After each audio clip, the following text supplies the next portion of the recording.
Hello and welcome ladies and gentlemen, my name is Crash and today we're taking a look at some Marisu characters and see what makes them work or not work, their associated problems and how some people try to solve them over the years. Now if you don't know what a Marisu is, Marisus are basically characters that are perfect. Not perfectly written, just perfect in the context of their story.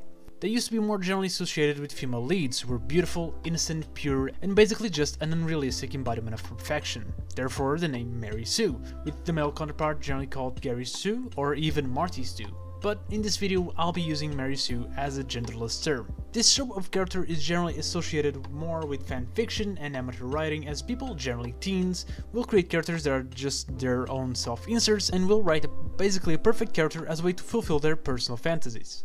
But the trope can be found in professional media as well, in a lot of contexts. A good example is early 1930s and 40s superheroes like Superman, Batman, and Captain America. They were written to be ideal versions of what people should strive to be, with no moral flaws and a plethora of superpowers to defeat anything that would come their way. Sure, these characters would eventually be fleshed out and given actual flaws and problems and depth. That was after the introduction of flawed superheroes like Spider-Man, who proved that people actually liked characters that weren't perfect and had problems to solve. Because that's the inner problem of a Mary Sue, right? If you're perfect, you can have problems or conflicts to resolve, and a story without conflict is boring. Now I think storytelling has evolved to a point where people are aware that Mary Sues aren't necessarily the best character, and if they use it, they generally know what they're doing. Not always, but generally. The biggest reason why someone would write a Mary Sue in a professional story and get away with it is simply pandering. If teens write Mary Sue characters in their stories because they want to self-insert themselves as someone better, then we'll write a character whose whole point is for those same people to see themselves as that character. Maybe make them a character who's lonely but a great person, just no one has realized it yet. Someone who never had a date, but that for reasons now is loved by a lot of people. Someone who never used their full potential, but now has a chance to do so. These characters will have a sad backstories or something, but ultimately they are the best thing that has ever happened since sliced bread. You're gonna get away with it because you present this character as an underdog, so it feels like a flaw, but actually your character is low-key the strongest one. Now I've been told this happens a lot with isekai, but I actually moved away from anime at the exact same time the isekai boom started happening, so I never actually saw any isekai anime, and I've read very few manga, so I can't say too much about that. But it is something that does happen to various degrees in battle shonens, and that's a field that I want to explore a little bit because I love battle shonens. And I want to start with some characters I feel like are really Mary Sues that I don't like how they're written. And I should note that these are characters from popular series that people do like, so they should still do something right to achieve success. These characters are Jonathan Joestar from JoJo's Bizarre Adventure Part 1 and the entire main cast of Saint Seiya. I personally just find Jonathan Joestar a very bland character. The problem with him is that he's written to be just like the superheroes we previously mentioned. He's written to be a gentleman and the idealized version of what a person, or to be specific, a man, should be. And to be even more specific, is written to be Kenshiro from Fist of the North Star, who's very much a Mary Sue himself. And while I don't think Kenshiro is the most perfect main character ever written, I do like him a lot more. And I think one of the reasons is just his natural charisma and badassery that I think Jonathan tried to replicate, but ultimately failed to do so. But I think the biggest difference is that Fist of the North Star has a better cast of characters that are not Mary Sues, that actually are incredibly flawed. And it's that cast of characters that truly balances this manga and makes it more enjoyable, especially the villains. We spent a lot of time developing their personal flaw. Phantom Blood's sidecast is, in my personal opinion of course, as uninteresting as Jonathan. But to its credit, I think it tries to do one thing right with the villain, and that's making him basically a Mary Sue as well. And while I don't think this works that well in this case, it can work well. A good example is Death Note. Light is very much a perfect example of a Mary Sue, but so is L. And since they are fighting each other, at that point it doesn't matter if they are Mary Sues or not, because they are on equal footing and one of them will have to lose, so there's a pretty engaging conflict there. The problem being, once that conflict is over, the manga is gonna go to shit. And I feel like I'm driving myself into a corner here in trying to point out exactly why I think Jonathan and Dio kind of fail as Mary Sue characters, but the point is, while I think there are some right ideas there, ultimately, these characters are written to be perfect versions of good and evil. And this is so that they can mirror each other, but these characters lack any more depth than that. That's a major problem of writing these kind of characters. Which I think is especially disappointing to me with Dio, because I think having the antagonist as a Mary Sue is one of the best ways you can use that trope, because villains have always an inherent flaw, their moral compass. And ultimately they're gonna have to lose either way, but they can serve as an incredibly threatening presence.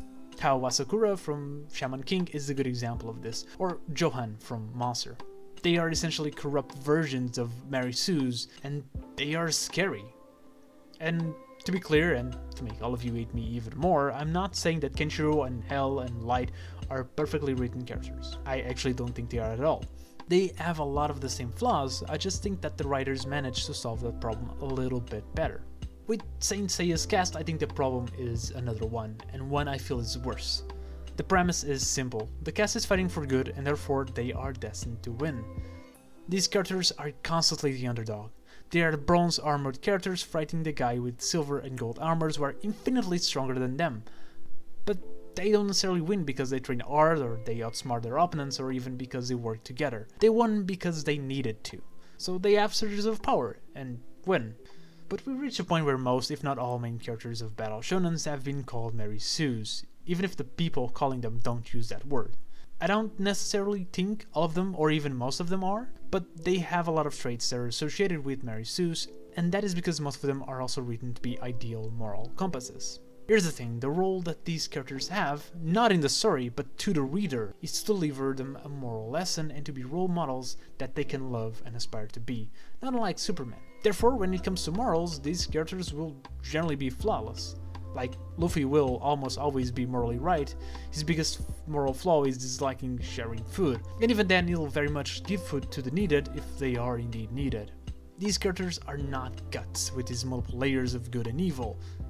They are good, and that's it. With very few exceptions to this trope, like notably Denji from Chainsaw Man. But I'll be talking tons about Chainsaw Man in my next video, so let's not dwell on him for now. And another problem is that these characters are very often presented to us as the underdog as well, but also given some special power. Naruto's Nine Tails, Deku's One for All, and Asu's Anti-Magic are good examples of characters who might actually be massive underdogs during their introductions, but ultimately were given a chance very early on that removes that aspect of them. But the fact that neither of them can use their powers at full force when they start, then they need to spend most of their manga learning, training, and failing before ultimately succeeding, makes them not a Mary Sue. Luffy is also an interesting example of a character that's not at all a Mary Sue. Yes, he's basically morally perfect, but he fails a lot. He's not the strongest character in his world, he never was, and possibly never will be. His strength comes from his allies, from other people. He's an awesome leader, but not a Mary Sue.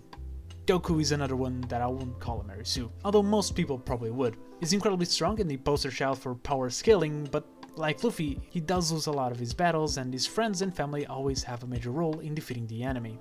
Sure, in the context of other manga and anime, is too powerful, and this is obvious in the Jump episode that saw Goku, Toriko, and Luffy compete with each other. That episode's biggest problem is that Jump didn't want to have a winner between their main characters, so they have to throw convoluted reasons as to why Goku can't destroy them in a second. Like literally having to go save the Earth in the middle of a race.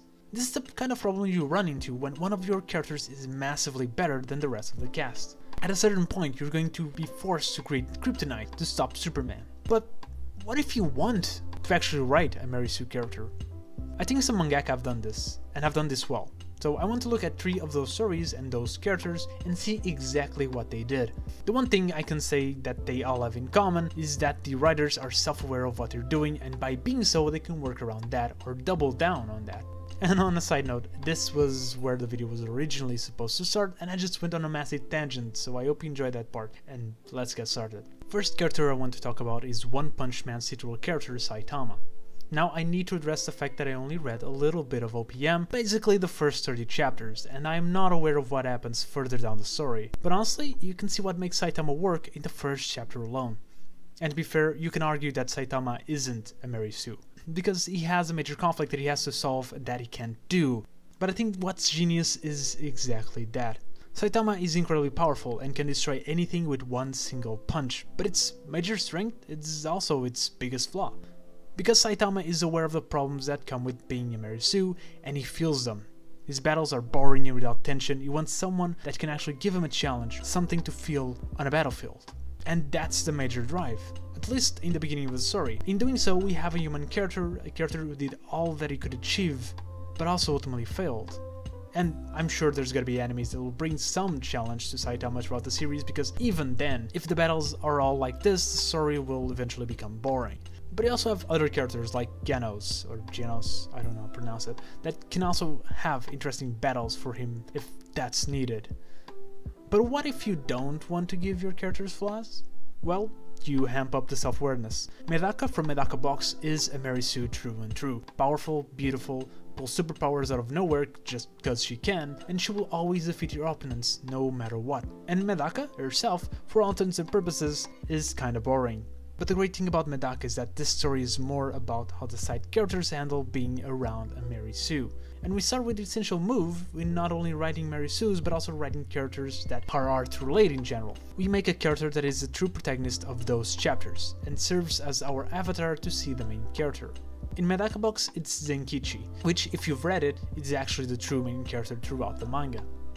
Another example of this is in Berserk, in which the first chapters are centered on Puck, as Guts is presented as a ruthless and evil guy, and only after you explore them a little bit does he truly become the main character. Kobe does the same for Luffy in One Piece. It's a very common technique.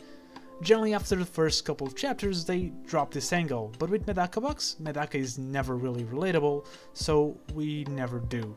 As a matter of fact, when we finally start to explore this angle in the manga, we are actually more keen to relate to the villains, because this goes meta, and these villains understand that they are going against the main character of the story. So to see them try their hardest and still fail because by the narrative they're supposed to lose can be heartbreaking. Medaka Box goes out of its way to deconstruct not only the entire trope of the Marisu character, but the entire genre of battle shonen, and it's definitely worth a read if you're into them. The biggest problem is that it takes a little while to get there. It has a bait and switch, but it's a couple of arcs long bait and switch with a Marisu as the main character. But what if we don't want to go full meta? Well, I think you kinda have to a certain degree. And like the other two examples, this last one is gonna be a parody, but a full-on parody. Sakamoto, no, not that one, the one from I'm Sakamoto, is the quintessential Marisu. Someone who's perfect at literally everything. Someone who's loved by everyone, removed of flaws, and just the most wonderful man to ever exist. So how do you go about writing that? Well, you go full force on absurd comedy. The character doubles down on the Marisu tropes to a degree that is just incredibly funny, and the story, well, it knows it's a comedy, plays itself seriously, which just adds to the absurdity that is happening on the pages. The mangaka also uses the technique of not focusing most of the story on Sakamoto. The chapters tend to follow the formula of being centered on random characters that are trying to solve a problem unsuccessfully, or trying to see if Sakamoto is indeed perfect as it seems, and then turning out at the end that he is. The Marisu elements are the punchline each and every single time.